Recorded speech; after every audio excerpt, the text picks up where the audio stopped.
ఓం సాయిరామ్ అండి.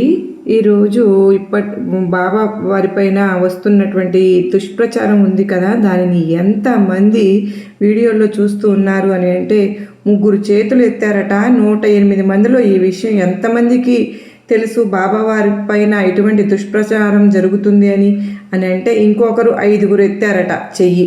అంతే. ఇక్కడ మనం గమనించాల్సింది ఏంటి అంటే, ఈరోజు భక్తులు తమ మనసుల్లో ఏర్పరచుకున్నటువంటి బలమైనటువంటి ప్రేమ విశ్వాసాన్ని ఎవ్వరూ కూడా చెరపలేరు.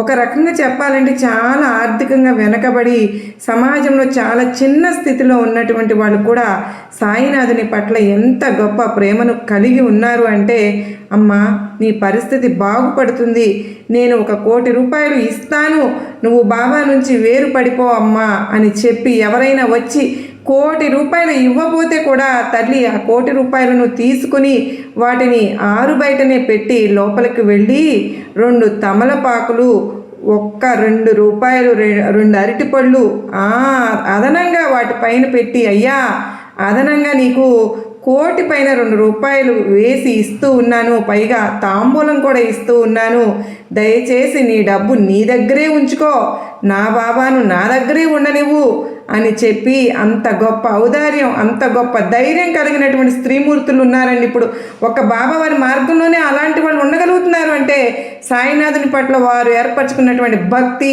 అదేవిధంగా సాయినాథుని పట్ల చూపించేటటువంటి వాత్సల్యం, దీనికి ఒక ప్రాతిపదిక ఉంది. ఆ ప్రాతిపదిక ఏంటో తెలుసా అండి? సాయినాథుని ఆశ్రయించినటువంటి స్త్రీమూర్తులు ఎవరైతే ఉన్నారో తమ కోసం తాము ఏమీ కోరుకోరండి. తెలుసు కదా, బాల్యంలో నా తల్లి తండ్రి నా సోదరుడు బాగుండాలని చెప్పి ఒక 10 ఏళ్ల పసిప్రాయంలో బాబాను ఆశ్రయించినటువంటి సందర్భంలో అదే కోరుకుంటుంది ఆ బాలిక. వివాహం అయిన తరువాత బాబా వారిని ఏమడుగుతుందో తెలుసా? బాబా నా కడుపులో 1 నలుసు వెయ్యయ్యా, ఎందుకంటే నా మెట్టింటి గౌరవం నిలబడాలి, అందుకోసం నా ప్రాణం పోయినా పర్వాలేదు, నాకు యోగ్యత లేకపోయినా నా కడుపులో 1 బిడ్డను అని చెప్పి అడుగుతుంది.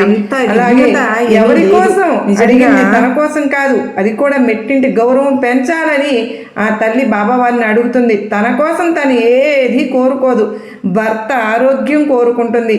భర్త ఆరోగ్యం బాగా లేకపోతే చాకరీ చేస్తుంది, చేసి మోకాళ్ళు అరిగిపోయినా సరే. ఓ తల్లి ఇటీవల కాలంలో ఒక కోరిక కోరింది, ఫోన్ చేసి మరి నాకు చెప్పిందనమాట.